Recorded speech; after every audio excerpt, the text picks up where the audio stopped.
啲水咧可唔可以對住啲火 ？A 可以，B 唔可以。嗯。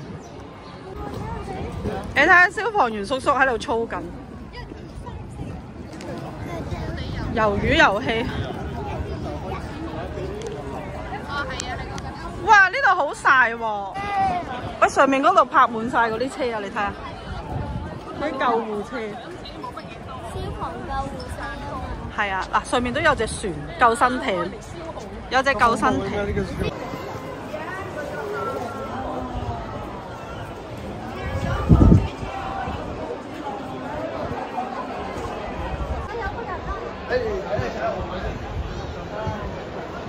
好快到嘅啫噃，佢咁多步喎。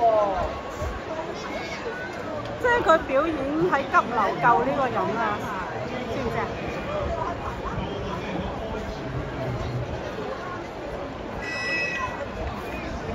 係啊，救咗啦！哇，救咗啦！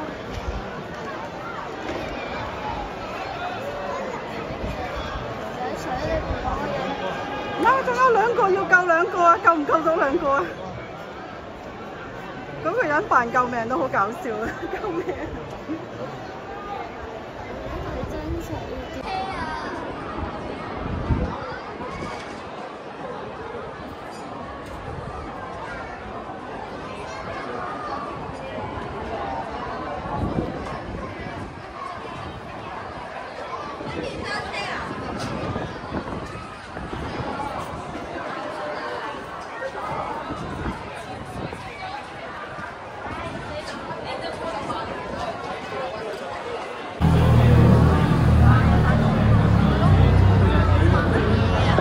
車啊！你去嗰度睇。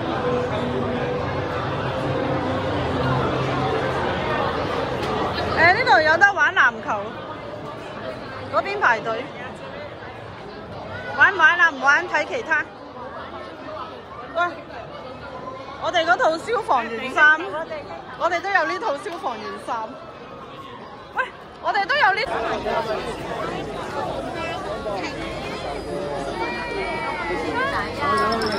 哇！呢度好多人。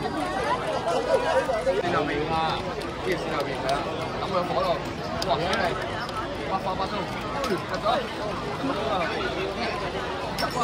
係啊。最大啲咯，最大啲咯，好啊，爭啲零頭啫。你喺你睇我入多兩個啦，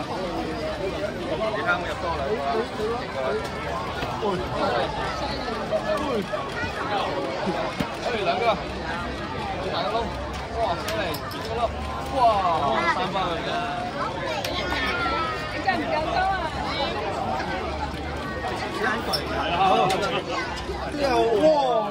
我俾翻。我要排隊玩呢個。呢部手機又唔係我有。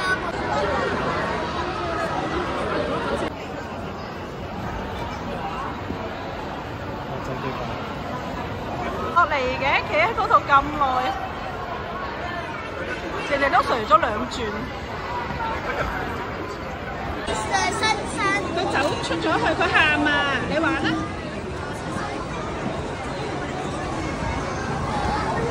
唔該。標轉唔係。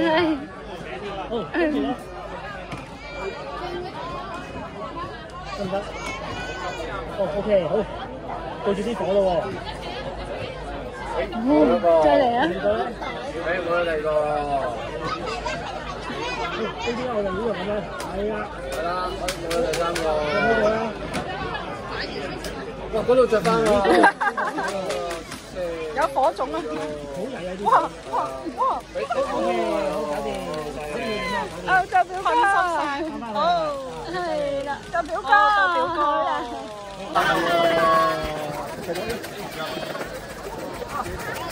做啦，做另外一邊啦，四隻嗰個有嗰個係啊，好犀利喎！你做咩啦？係蒙古歌。啊，要準啲啊！要準啲。冇水咯，驚冇法啦。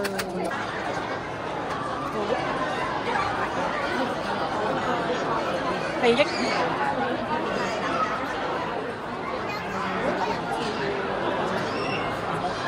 經濟。哦，經濟安全啦，冇啦，玩完啦。哦，攞禮物。哦，多謝。佢呢個係無形嘅地震嘅地方。喂，你望住我。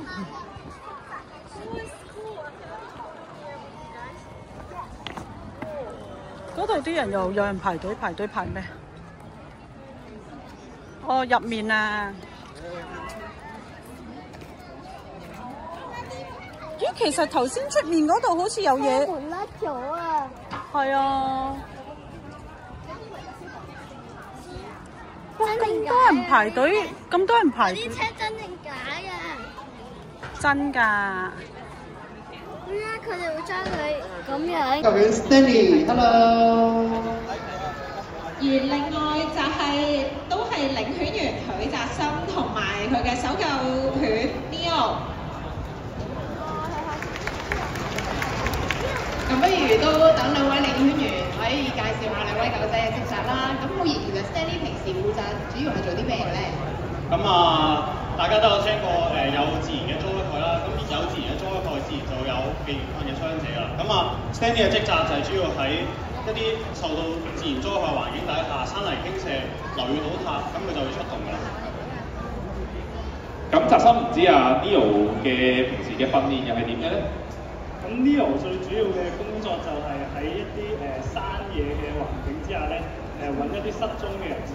咁我就會去失蹤嗰個人由幾條水樣，然後上到去山佢有機會行過嘅地方，然後俾 Neo 問，然後佢做一個追蹤。咦，好熱啊！我相信好多市民大眾都想知道，其實咧一隻狗仔點樣先至可以訓練成為一隻消防嘅工作犬或者係搜救犬咧？咁啊，成為工作犬嘅條件好簡單，首先就係狗中意玩同埋中意食。咁啊，好似小朋友一樣。咁啊，只要滿足到呢兩個嘅需求咧，咁啊，自然就可以用食物、為玩具去引佢做一啲我哋想去做嘅訓練。咁自然就去到一啲陌生嘅環境。你都有得喎。當佢見到原來有傷者匿埋，有傷者嘅呼吸，佢感覺到嘅時候，咁佢就會向我吠叫。佢向我吠叫嘅時候，就示意下面就有一個傷者行。咁我哋自然就當佢做到我哋嘅要求，我哋就會俾回應。我都聽到咧，即係你當中咧訓練咧，要訓練好多嘢，同埋要試佢哋好多嘢啦。嗱，我好奇問下啦，我屋企咧就係隻白雪雪嘅松鼠狗，其實佢可唔可以過嚟幫手咧做呢個搜救嘅？咁梗係當然可以啦，狗仔一定係為一定係貪玩嘅。咁啊，只要我哋捉緊佢中意玩同埋中意食嘅時間，去做一啲適合嘅訓練，咁自然就可以。咁個篩選過程咧，即係冇話如果可能電單車咁咧，消防嘅職責同用途咧，就可以喺狹窄同埋清晰嘅路面上靈活咁行駛啦，可以更加迅速處理火警嘅召喚，並具備一個獨立處理一般山火、汽車火同埋小火嘅功能。咁咧，佢主要一個消防隊目或者資深嘅消防隊員做一個主管。車上咧基本配備一爆破工具啦，一套快速滅火系統。快速滅火系統咧包括2個25公升嘅混合土缸，咁咧一組同埋會有一條30米嘅消防喉轆，一支雙頭噴嘴步槍同埋一支高壓氣樽嘅。好緊隨嘅就係急救醫療救護電單車，佢係提供一個更快捷、更加迅速嘅救護服務俾市民，特別用喺交通擠塞、路面狹窄或者救護車因為各種原因唔能夠喺召集時間到場嘅情況之下咧，佢就會出場啦。接住落嚟咧，第3架電單車咧就係呢個快速應變電單車啊。其實佢係一架電動嘅快速應變電單車嚟嘅，佢配備一啲輔助醫療設備啦，幫我哋市民咧提供一啲快捷同迅速嘅院前咧輔助醫療救護服務嘅。特別係交通擠塞嘅時候，路面狹窄嘅情況之下咧，係協助我哋咧盡快咧可以到達現場。我哋咧全港咧總共有2架呢個電單車，其實唔好以為佢叉電行得好慢啊，其實佢最快都可以行到110至130公里㗎。跟住落嚟出場嘅就係細搶救車，佢主要係負責火場嘅搜救同埋單位爆破同埋其他滅火及救援。細搶救車係由防總隊目做主管，車上有同埋重型嘅工具。新型嘅細搶救車係可以俾消防人員喺座位上面就穿載呼吸器，以便消防人員到場之後可以第一時間執行滅火行動。好，接住落嚟就係泵車，咁佢嘅功能咧就主要負責供水去流啦，同埋直接供水去火場，同埋進行其他滅火同埋搜救行動嘅。咁主要由一個消防隊長做主管，車頭設有一個電動嘅降索，可以拖3噸嘅重物，咁亦都配備1350公升嘅水缸，可以做到呢個遠距離射水。好，喺後面嘅就有油壓升降台，係負責喺火場滅火同埋搜救，仲有其他嘅救援行動。會由1名高級消防隊長或者係消防隊長做主管。車上面有1150公升嘅水缸，仲有一個自動調校式嘅壓力泵，每分鐘可以輸水4000公升。土泵調校器、高壓喉管，仲有油壓升降爐做高空滅火㗎。住落嚟喺我哋左邊出現嘅就係鋼梯車，佢主要咧就係負責呢個咧高空嘅滅火同埋救援行動嘅。而車上面咧會由1名消防總隊目作為主管。我哋車上咧係配備咗呢個輔助鋼梯操作嘅電腦，並有咧呢個預掛式嘅救生籠同埋喉筆，方便咧我哋消防人員咧可以作為一個更迅速嘅方式咧去進行滅火拯救工作。跟住落嚟出場嘅就係救護車，相信大家經常都會見到佢哋喺街道上面好忙碌咁樣出嚟行動㗎啦。每一架標準嘅救護車都備有先進嘅輔助醫療儀器，以便救護人員可以喺一啲例如有嚴重創傷、慢性阻塞性肺病、糖尿病、心臟病、人事不省等等嘅傷病者，提供更進一步嘅院前輔助醫療服務，並且將傷病者盡快送去醫院。好，接住落嚟咧就係冇咁常見嘅抬床運送及載客兩用車，我哋俗稱 MSPC 嘅。咁咧佢主要用途咧係作為一個特別支援隊去進行撤離同埋回轉屬運送嘅工作。咁咧車上係配有4張嘅救護台床，可以同時接載4名嘅臥床傷病者，大大提升救援嘅行動效率嘅。我有4張床喺入面。好，一面嘅就有輔助醫療裝備車，我哋俗稱嘅 TAM 車。輔助醫療裝備車就有唔同類型嘅救援物資同埋醫療物資，亦都有化學物品保護為大型意外嘅事故現場提供支援。佢係會被調派去需要4架或以上嘅救護車嘅事故現場，或者需要參與涉及發生化輻射事故而需要召喚救護車到場嘅事故現場，能夠喺第二時間進行行動支援。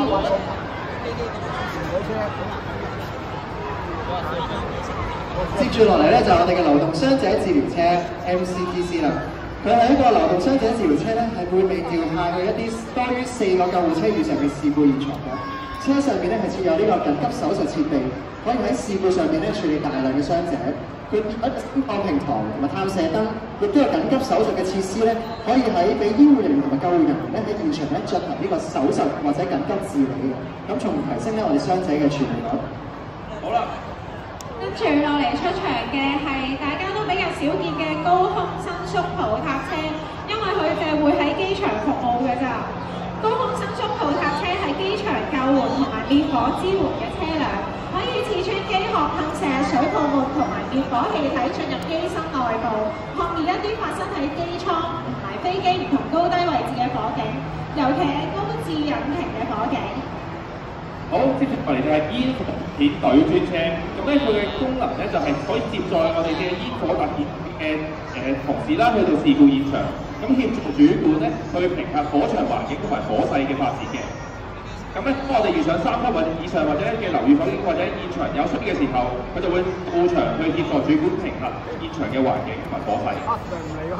跟住我哋見到嘅係災難應變救護車，佢會為災難應變救援專隊運載重型救援器材同埋工具。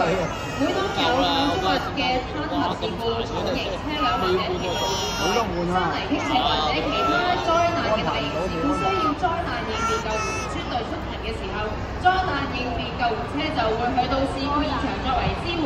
大家見到個車咁大架咧，因為入邊裝咗好多重型嘅拯救工具，用作重物提升結構支撐等等。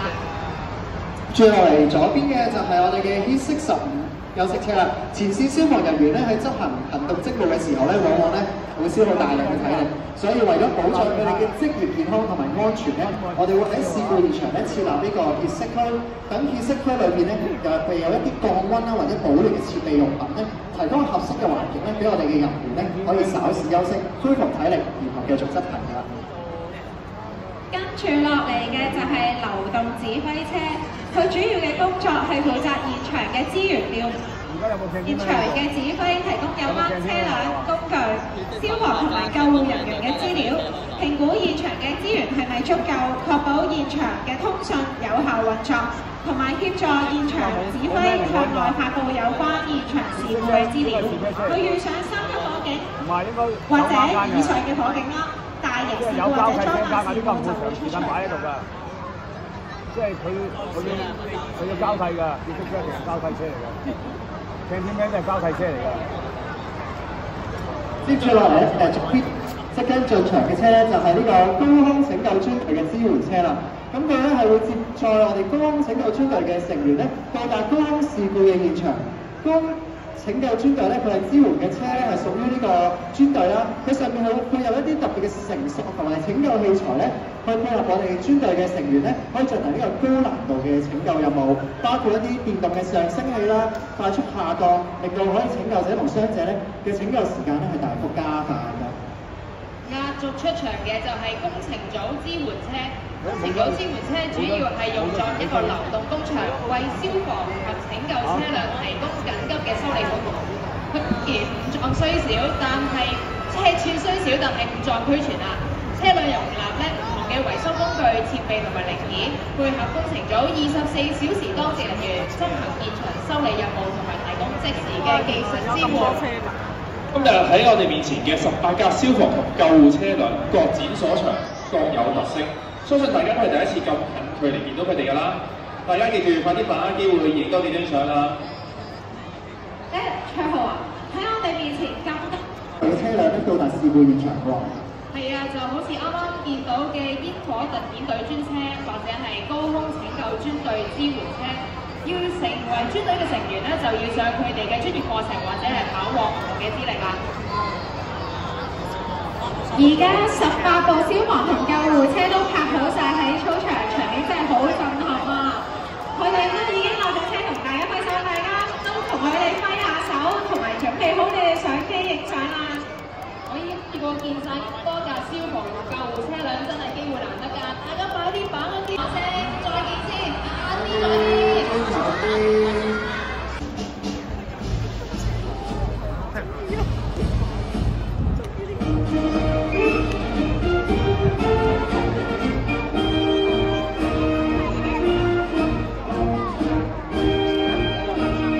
首先，儀仗隊向大家敬禮，再次歡迎大家蒞臨全民國家安全教育日暨消防及救護學院開放日。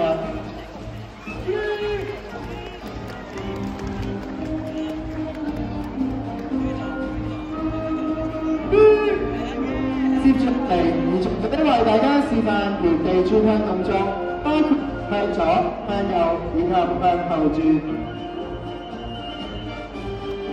向右3，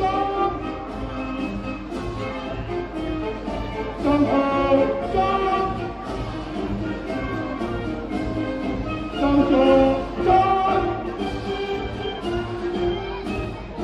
向後3。咪睇場上面儀仗隊嘅成員咧行出嚟，個個好似好整齊、好輕鬆咁啊！其實要達至佢哋一致背後咁整齊咧，其實背後真係要付出好多嘅汗水，真係台上1分鐘，台下10年功㗎。所以儀仗隊而家即將為大家示範整理着裝，即係佢哋做檢查制服時咧，都要達到咧一致嘅動作。着裝。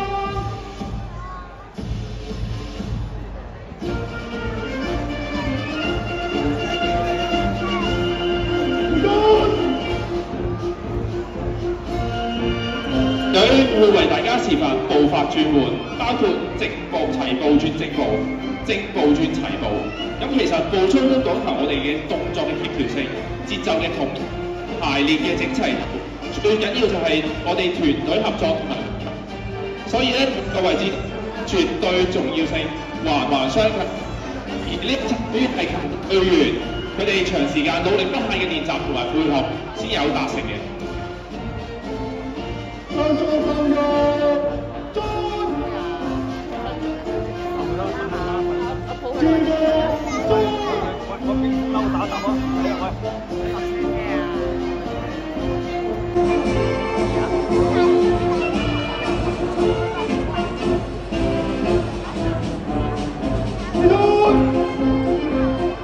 儀仗隊再次向大家敬禮，我哋一齊俾最熱烈嘅掌聲佢哋。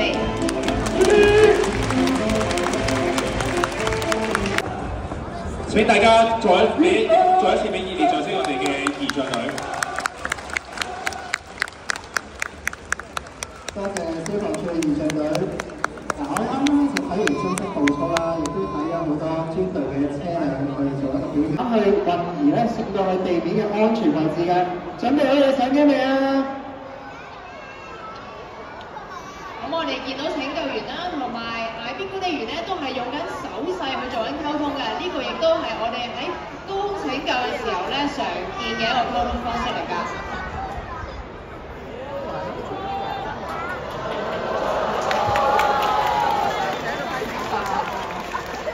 咁頭先講到雙層系統之外咧，咁專隊驚我，唔使驚啊！我驚一隻下個人，係啊，砰一聲㗎，爸爸唔會爆咯。咁好啦，我哋平時有啲咩職責咧？咁其實我哋主要咧有3個職責嘅。第一個職責咧，其實係我哋會訓練一啲在職嘅消防人員啦、新入班嘅同事啦，甚至乎一啲年資深嘅同事咧，我哋都會入嚟咧去 train 佢哋一個實火嘅訓練。咁啊，大家見到我身後邊咧有3層高嘅一個架設啦。咁大家可以估下係咩嚟？有冇小朋友可以估到後邊呢一嚿係咩嚟？一個貨櫃。冇錯啊，就係火場嘅地方啊！呢一個3層嘅訓練設施咧，其實咧就係我哋攞嚟訓練消防人員實火訓練嘅。咁大家見到我身後邊啦，如果呢邊嘅人就可以望得到啦。其實入邊咧係攝住一啲木板嘅。咁換言之咧，我哋會喺嗰度點火啦，然後咧佢入邊係有好多內樓梯啦、門啦等等。咁我哋可以咧為唔同程度嘅消防人員咧，去訂立一個適合佢哋嘅實火訓練。所以簡單啲嚟講，入邊咧係類似一個迷宮咁樣。咁除咗我哋入訓練一般嘅消防人員之外咧，我哋亦都會去支援咧前線嘅同事。譬如一啲3級以上嘅火咧，我哋就會出動。大家可以睇我身旁嘅消防車啦。咁如果我去到3級火或以上嘅時候咧，我哋啲同事咧就會坐上呢個消防車，一時同志鬥，一時水溝油㗎啦。啱啱喺度爭媽咪。如果我哋嘅主角咧，係咪同一般嘅消防員咧嘅顏色有啲唔同？有冇小朋友可以講到平時消防員係咩顏色嘅件衫？喂，平時消防員件衫咩色啊？有冇睇㗎你兩個？冇錯啦，就係不停係打橫一條走廊，咁喺發生火警嘅時候咧，會有咩嘅變化喎？好啦，我又考下小朋友啦。唔好講多樣先。我哋咧中間會有呢啲閘位嘅，其實呢啲閘位咧就係攞嚟模仿一啲走廊嘅門啦。可以呢一度，好啦，咁又考下大家啦。走廊同埋樓梯中間嗰道門，我哋叫咩門？哇！全部答啱晒，防煙門啦。我哋呢個就係模仿個防煙門。我哋陣間可以睇下咧，有閂防煙門同埋冇閂防煙門咧，嗰個分別會喺邊度啦？好，問一啲小學常識題先。唔識教到唔緊要。我哋火有3個要素一定要有咧，先至可以帶出咗一樣嘢咧，就係我哋走火警嘅時候咧，如果我屋企着火嘅時候，我哋走出門口，我哋會唔會閂門？會唔會閂門啊？如果有時間安全嘅話，我哋會閂門啦，因為可以防止火勢發展到去出邊啦。咁如果我哋喺隔離個單位度，唔係起火單位，我哋會唔會閂門？都會啦，因為點解咧？如果我哋唔閂門嘅時候，我哋嘅屋企入邊有好多家具啦，亦都係好燃燒嘅。如果個火燒到過去咧，個火場就會發展得好快。好啦，而家咧，我其實就閂咗嗰個起火單位同埋第2個單位嗰隻門啦。咁而家我試下打翻開隻門，睇下個火又會點樣。如果今次我走火警嘅時候咧，冇閂門啦。